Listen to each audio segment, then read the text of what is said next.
নমস্কার। আজ থেকে এক নতুন যাত্রা শুরু করতে যাচ্ছি, তা হলো শ্রীমদ্ ভগবদ্গীতা।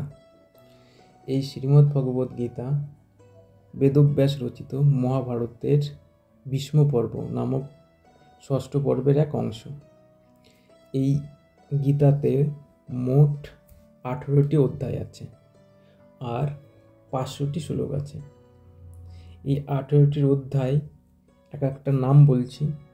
প্রথম অধ্যায়ের নাম বিষাদ যোগ, দ্বিতীয় অধ্যায়ের নাম সাংখ্যযোগ, তৃতীয় অধ্যায়ের নাম কর্মযোগ, চতুর্থ অধ্যায়ের নাম জ্ঞান যোগ, পঞ্চম অধ্যায়ের নাম কর্মসন্ন্যাস যোগ, ষষ্ঠ অধ্যায়ের নাম ধ্যান যোগ, সপ্তম অধ্যায়ের নাম বিজ্ঞান যোগ, অষ্টম অধ্যায়ের নাম অক্ষর ব্রহ্মযোগ, নবম অধ্যায়ের নাম রাজগুহ যোগ, দশম অধ্যায়ের নাম বিভূতি যোগ, একাদশ অধ্যায়ের নাম বিশ্বরূপ দর্শন যোগ, দ্বাদশ অধ্যায়ের নাম ভক্তি যোগ, ত্রয়োদশ অধ্যায়ের নাম প্রকৃতি পুরুষ বিবেক যোগ, চতুর্দশ অধ্যায়ের নাম গুণত্রয় বিভাগ যোগ, পঞ্চদশ অধ্যায়ের নাম পুরুষোত্তম যোগ, ষোড়শ অধ্যায়ের নাম দৈবাসুর সম্পদ বিভাগ যোগ, সপ্তদশ অধ্যায়ের নাম শ্রদ্ধাত্রয় বিভাগ যোগ, আর শেষ অধ্যায় বা অষ্টাদশ অধ্যায়ের নাম মোক্ষ যোগ। এই গীতার উৎস কী করে বা সৃষ্টি কী করে এটা জানতে গেলে এর প্রচুর গ্রন্থের দিক আছে, অনেক ক্যারেক্টার আছে, অনেক কাহানি আছে। সেগুলো একটু শর্টে বলে দিই, তাহলে একটু সুবিধা হবে হয়তো। এর অন্যান্য দিক আছে গ্রন্থের বাইরেও, আধ্যাত্মিক কারণ আছে, দার্শনিক কারণ আছে। সেগুলোর বাইরে শুধু এই গ্রন্থের বিষয়গুলো বলছি, ওগুলো সময় সময় বলে দেবো, ধার্মিক আধ্যাত্মিক এই বিষয়গুলো। মহাভারতের আদি পর্ব থেকেই এর অনেক কাহানি, অনেক পেহলু শুরু হয়ে যাচ্ছে একের পর এক। ষষ্ঠ পর্বে যে যুদ্ধের অবস্থা দাঁড়িয়ে আছে, তখন দুপক্ষ, একদিক হচ্ছে কৌরব পক্ষ আর একদিক হচ্ছে পাণ্ডব পক্ষ। কৌরব পক্ষে আছে দুর্যোধন ও তার সাথে 100 ভাই, আর পিতামহ ভীষ্ম, মহারথী কর্ণ, দ্রোণাচার্য, অশ্বত্থামা, একজন খুবই শক্তিশালী যোদ্ধা। আর অপর দিকে পঞ্চ পাণ্ডবের দিকে আছে 5 ভাই, যুধিষ্ঠির, ভীম, অর্জুন, নকুল, সহদেব, আর তাদের সাথে আছে ভগবান শ্রীকৃষ্ণ। এখন যুদ্ধক্ষেত্রে বসে বা যুদ্ধক্ষেত্রে দাঁড়িয়ে অর্জুন যখন দেখতে পাচ্ছে যে আমার বিরোধী পক্ষ সবাই আমার ভাই, দাদা, আমার দাদু, আমার সবার নিজেদের লোক, এখন যদি আমি যুদ্ধ জিতেও যাই তাহলে আমার পরিবার, আমার বংশের মহিলাদের সিঁদুর মুছে যাবে, সন্তানেরা পিতৃহারা হয়ে যাবে, মায়েরা তাদের পুত্রহারা হয়ে যাবে। এই অবস্থায় আমি এদের যদি মেরেও ফেলি তাহলে আলটিমেট আমি কিছু পাবো না, জিততে পারবো না। তাই অর্জুন খুব অনুশোচনা করতে থাকে আর গ্লানিতে ভুগতে থাকে, বিষাদগ্রস্ত হয়ে পড়ে। সেই সময় ভগবান শ্রীকৃষ্ণের কাছে প্রার্থনা করে, আমি এই যুদ্ধ করতে পারবো না, যুদ্ধ করলে পারে আমার অন্তরাত্মা কখনো শান্তি পাবে না। ভগবান শ্রীকৃষ্ণ অর্জুনের এই অবস্থা দেখে তার মনকে শান্ত করার জন্য, তার কর্মে রত থাকার জন্য, তার ধর্ম পালন করার জন্য তাকে এই গীতার উপদেশ দেয়। আর এই গীতার উপদেশ শুধু অর্জুনের জন্যই নয়, গোটা বিশ্বের মানুষের জন্য, আমাদের জন্য। আমরা যদি এই গীতা একবার ভালো করে পড়তে পারি, বুঝতে পারি, তাহলে পরে আমাদের জীবনের অনেক সমস্যার সমাধান হয়ে যায়। আমাদের অনেক মনের প্রশ্ন থাকে, মনের মাঝে মাঝে অনেক খারাপ খারাপ দিক চলে আসে, মনের মধ্যে যা যা উথাল পাতাল ঘটে সব কিছুর নিবারণ, সব উত্তর আমাদের এই গীতার মধ্যে আমরা পেয়ে যাব, যদি একবার ভালো করে এটাকে পড়তে পারি, বুঝতে পারি। যুদ্ধক্ষেত্রে বা কুরুক্ষেত্রে দুই পক্ষ, প্রচুর সৈন্য, প্রচুর হাতি, ঘোড়া, অস্ত্র, প্রচুর ব্যূহ রচনা অবস্থায় আছে। এদিকে যুদ্ধক্ষেত্রে একটা কাহানি চলছে, আর এদিকে ধৃতরাষ্ট্র তার নিজের হস্তিনাপুরে বসে আছে, তার এক সেবক নাম হচ্ছে সঞ্জয় তার সাথে আছে। এরা দুজন রণক্ষেত্রে বা কুরুক্ষেত্রের ওই ভূমিতে উপস্থিত নেই, তবুও ওই ধৃতরাষ্ট্র জানতে চাইছে যে ওই যুদ্ধের কী অবস্থা। তখন এই সঞ্জয় তাকে মানে ধৃতরাষ্ট্রকে সব কিছু বলছে। সঞ্জয়ের কাছে দিব্য দৃষ্টি ছিল, যেটা বেদব্যাস তাকে দিয়েছিল। এরকম অনেক অনেক জিনিস আছে যেগুলো আমরা পড়তে পড়তে আরও জানতে পারবো। আমি শুধু এটা গীতার মধ্যে ঢোকার জন্য কিছু জিনিস বলে দিলাম। এখানে কৃষ্ণ অর্জুনকে যেই যেই জ্ঞান দিচ্ছে, যা যা কিছু ঘটছে, সব কিছু দিব্য দৃষ্টি দিয়ে সঞ্জয় দেখতে পাচ্ছে, আর সঞ্জয় সেইগুলো ধৃতরাষ্ট্রকে বলছে। এবার যাই আমরা আমাদের গীতার প্রথম শ্লোকে। প্রথম অধ্যায়, নাম বিষাদ যোগ। ধৃতরাষ্ট্র বলছেন এই প্রথম শ্লোকটা। ধৃতরাষ্ট্র উবাচ ধর্মক্ষেত্রে কুরুক্ষেত্রে সমাবেতাঃ ইয়ুৎসবঃ মামকাঃ পাণ্ডবশ্চৈব কিং কুর্বতঃ সঞ্জয়।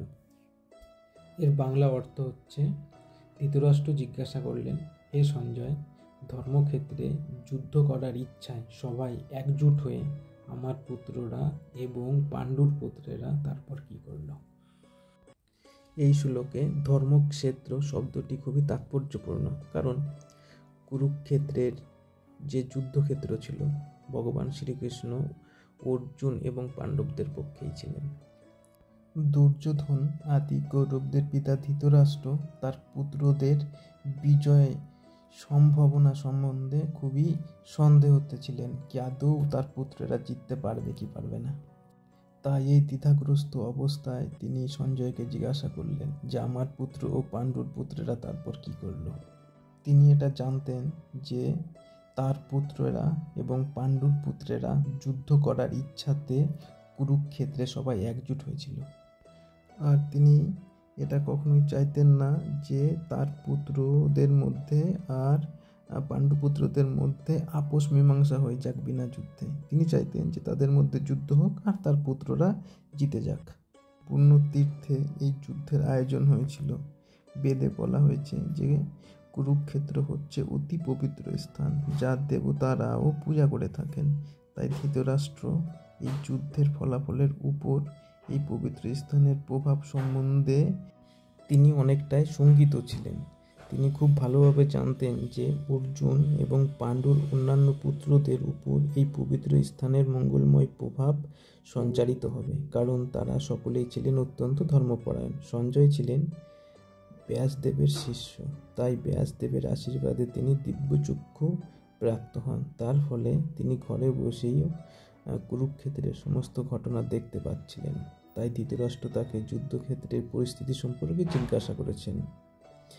পাণ্ডবেরা এবং ধৃতরাষ্ট্রের পুত্ররা ছিলেন একই বংশজাত, কিন্তু ধৃতরাষ্ট্রের মনোভাব এখানে প্রকাশ পেয়েছে। তিনি কেবল তার পুত্রদেরই কৌরব বলে গণ্য করে পাণ্ডুর পুত্রদের বংশগত উত্তরাধিকার থেকে বঞ্চিত করেছেন। এভাবে ভাইয়ের পুত্র অর্থাৎ পাণ্ডুর পুত্রদের সঙ্গে সম্পর্কের মাধ্যমে ধৃতরাষ্ট্রের বিশেষ দৃষ্টিভঙ্গি হৃদয়ঙ্গম করা যায়।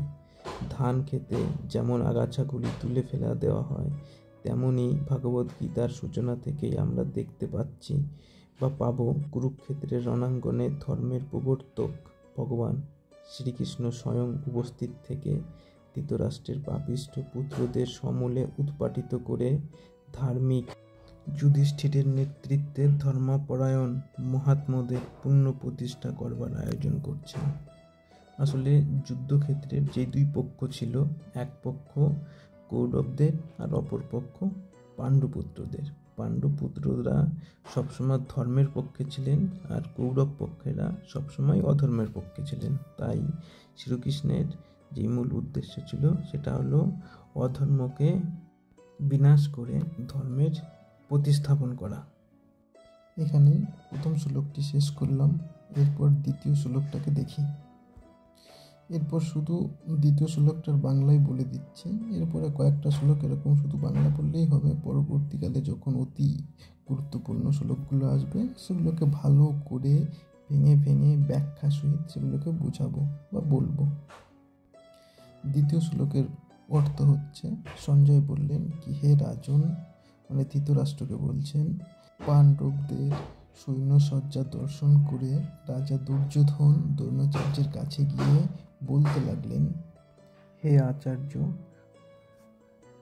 পাণ্ডবদের মহান সৈন্যবল দর্শন করুন, যা আপনার অত্যন্ত বুদ্ধিমান শিষ্য দ্রুপদের পুত্র অত্যন্ত দক্ষতার সঙ্গে ব্যূহের আকারে রচনা করেছেন। এটা 3য় শ্লোক। এরপর 4র্থ, 5ম ও 6ষ্ঠ শ্লোকের অর্থ হলো, সেই সমস্ত সেনাদের মধ্যে অনেকে ভীম ও অর্জুনের মতো বীর ধনুর্ধারী রয়েছেন এবং ইয়ুধান, বিরাট, দ্রুপদের মতো মহাযোদ্ধা রয়েছেন, যেখানে ধৃষ্টকেতু, চেকিতান, কাশীরাজ, পুরুজিৎ, কুন্তিভোজ ও শৈবের মতো অত্যন্ত বলবান যোদ্ধারাও রয়েছেন, যেখানে রয়েছেন অত্যন্ত বলবান ইয়ুধামন্যু, প্রবল পরাক্রমশালী উত্তমৌজা, সুভদ্রার পুত্র এবং দ্রৌপদীর পুত্রগণ। এই সব যোদ্ধারা সকলেই এক একজন মহারথী। এরপর 7ম শ্লোক। হে দ্বিজোত্তম, মানে দ্বিজোত্তম এখানে দ্রোণাচার্য, দুর্যোধন দ্রোণাচার্যকে বলছেন কি, আমাদের পক্ষে যে সমস্ত বিশিষ্ট সেনাপতি সামরিক শক্তি পরিচালনার জন্য রয়েছেন, আপনার অবগতির জন্য আমি তাদের সম্বন্ধে বলছি। এরপর 8ম শ্লোক, যেখানে রয়েছেন আপনার মতোই ব্যক্তিত্বশালী ভীষ্ম, কর্ণ, কৃপা, অশ্বত্থামা, বিকর্ণ ও সোমদত্তের পুত্র ভূরিশ্রবা, যারা সর্বদা সংগ্রামে বিজয়ী হয়ে থাকেন। এরপর 9ম শ্লোক। এছাড়া আরও বহু সেনানায়ক রয়েছেন, যারা আমার জন্য তাদের জীবন ত্যাগ করতে প্রস্তুত। তারা সকলেই নানা প্রকার অস্ত্রশস্ত্রে সজ্জিত এবং তারা সকলেই সামরিক বিজ্ঞানে বিশারদ। এরপর 10ম ও 11শ শ্লোক। আমাদের সৈন্যবল অপরিমিত এবং আমরা পিতামহ ভীষ্মের দ্বারা পূর্ণরূপে সুরক্ষিত, কিন্তু ভীষ্মের দ্বারা সতর্কভাবে সুরক্ষিত পাণ্ডবদের শক্তি সীমিত। এখন আপনারা সকলে সেনা ব্যূহের প্রবেশপথে নিজ নিজ গুরুত্বপূর্ণ স্থানে স্থিত হয়ে পিতামহ ভীষ্মকে সর্বতোভাবে সাহায্য প্রদান করুন। এরপর 12শ শ্লোক। তখন কুরুবংশের বৃদ্ধ পিতামহ ভীষ্ম দুর্যোধনের হর্ষ উৎপাদনের জন্য সিংহের গর্জনের মতো অতি উচ্চ স্বরে তার শঙ্খ বাজালেন। তার শঙ্খের নাম হচ্ছে সিংহনাদ। তারপর 13তম শ্লোক। তারপর শঙ্খ, ভেরি, পণব, আনক, ঢাক ও গোমুখ সিংহাসমূহ হঠাৎ একত্রে ধ্বনিত হয়ে এক তুমুল শব্দের সৃষ্টি হলো। তারপর 14তম শ্লোক। অন্যদিকে শ্বেত অশ্বযুক্ত এবং দিব্যরথে স্থিত শ্রীকৃষ্ণ ও অর্জুন উভয়ের তাদের দিব্য শঙ্খ বাজালেন। এখানে শ্রীকৃষ্ণ আর অর্জুন যে রথটিতে ছিল, সেই রথটি ছিল দিব্যরথ, যা শ্বেত মানে সাদা ঘোড়াগুলি সেই রথটিকে টানছিল। তখন শ্রীকৃষ্ণ তার পঞ্চজন্য নামক শঙ্খটি বাজালেন। তারপর অর্জুন বাজালেন তার দেবদত্ত নামক শঙ্খ এবং বিপুল ভোজনপ্রিয় ভীম বাজালো পুণ্ড্র নামক তার ভয়ঙ্কর শঙ্খ। এরপর 16, 17, 18তম শ্লোকগুলির অর্থ হলো, কুন্তিপুত্র মহারাজ যুধিষ্ঠির বাজালেন অনন্ত বিজয় নামক শঙ্খ। এরপর নকুল ও সহদেব বাজালেন সুঘোষ ও মণিপুষ্পক নামক শঙ্খ। হে মহারাজ, তখন মহার ধনুর্ধর কাশীরাজ, প্রবল যোদ্ধা শিখণ্ডী, ধৃষ্টদ্যুম্ন, বিরাট, অপরাজিত সাত্বিক, ধ্রুপদ, দ্রৌপদীর পুত্রগণ, সুভদ্রার মহাবলবান পুত্র এবং অন্য সকলে তাদের নিজের নিজের শঙ্খ বাজালেন। এরপর 19 নম্বর শ্লোক। শঙ্খ নিনাদের সেই প্রচণ্ড শব্দ আকাশ ও পৃথিবী প্রতিধ্বনিত করে ধৃতরাষ্ট্রের পুত্রদের হৃদয় বিদারিত করতে লাগলো। তারপর 20 নম্বর শ্লোক। সেই সময় পাণ্ডুপুত্র অর্জুন হনুমান চিহ্নিত পতাকা শোভিত রথে অধিষ্ঠিত হয়ে তার ধনুক তুলে নিয়ে স্বর নিক্ষেপ করতে প্রস্তুত হলেন। হে মহারাজ, ধৃতরাষ্ট্রের পুত্রদের সমর সজ্জায় বিন্যস্ত দেখে অর্জুন তখন শ্রীকৃষ্ণকে এই কথাগুলি বললেন। আসলে অর্জুন আর শ্রীকৃষ্ণ যেই রথটিতে ছিল সেই রথটির পতাকা ছিল হনুমান চিহ্নিত পতাকা। আর তখন অর্জুন তার ধনুকে স্বর নিক্ষেপ করতে প্রস্তুত, তখন তিনি দেখলেন যে বা ভাবলেন যে তার নিজেরই সমস্ত ভাই, দাদা ও আত্মীয় স্বজন সবাইকে ধনুকের তীর দ্বারা বিদ্ধ করে মাটিতে ফেলে রেখেছেন। এইগুলো তিনি ভাবলেন। আর তখন অর্জুন শ্রীকৃষ্ণকে এই কথাগুলি বলতে লাগলেন।